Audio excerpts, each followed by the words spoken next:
నేటి యువత అంబేద్కర్ ఆలోచన విధానాన్ని ముందుకు తీసుకెళ్లాలన్నారు ప్రభుత్వ విపాది శ్రీనివాస్. రాజన్న సిరిసిల్ల జిల్లా వేములవాడ పట్టణంలో 30 లక్షలతో నిర్మించిన చౌరస్తా అంబేద్కర్ కాంస్య విగ్రహాన్ని ఆవిష్కరించారు. రేవంత్ రెడ్డి సర్కార్ అంబేద్కర్ ఆశయాలను ముందుకు తీసుకెళ్తోందన్నారు. రాజకీయాలకు అతీతంగా వేములవాడను అభివృద్ధి చేస్తున్నట్టు తెలిపారు ఎమ్మెల్యే ఆది శ్రీనివాస్.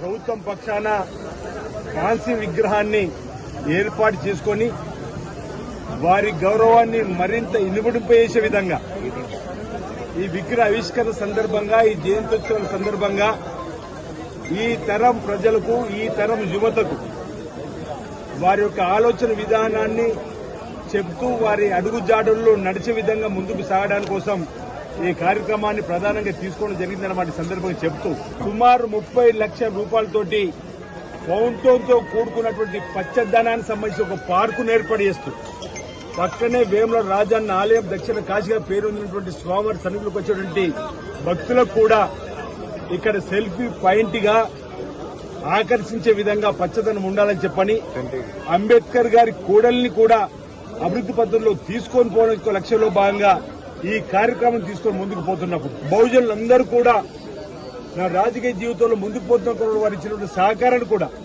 వారందరూ కూడా చెప్పి ఒకరిద్దరు ఇక్కడ ఏదో అభివృద్ధి జరిగే క్రమంలో ఇబ్బందికర వాతావరణం ఎదురవుతుందని చెప్పిన ఆలోచన వచ్చినప్పుడు వారికి ఒకటే మాట చెప్పడం జరిగింది. మాపై నమ్మకం ఉంచండి, మాపై విశ్వాసం ఉంచండి. పేదింటి బిడ్డగా రాజకీయాలు ముందుకు వస్తున్నటువంటి సందర్భంలో వారిని గౌరవించే విధంగా ఇక్కడ అంబేద్కర్ కూడా అభివృద్ధి చేస్తున్నారని చెప్పిన మాట చెప్పినప్పుడు అందరూ కూడా నా మాటపై విశ్వాసం ఉంచిన క్రమంలో వారి విశ్వాసాన్ని ఎక్కడ కూడా వమ్ము లేకుండా అంబేద్కర్ కూడల్ని అభివృద్ధి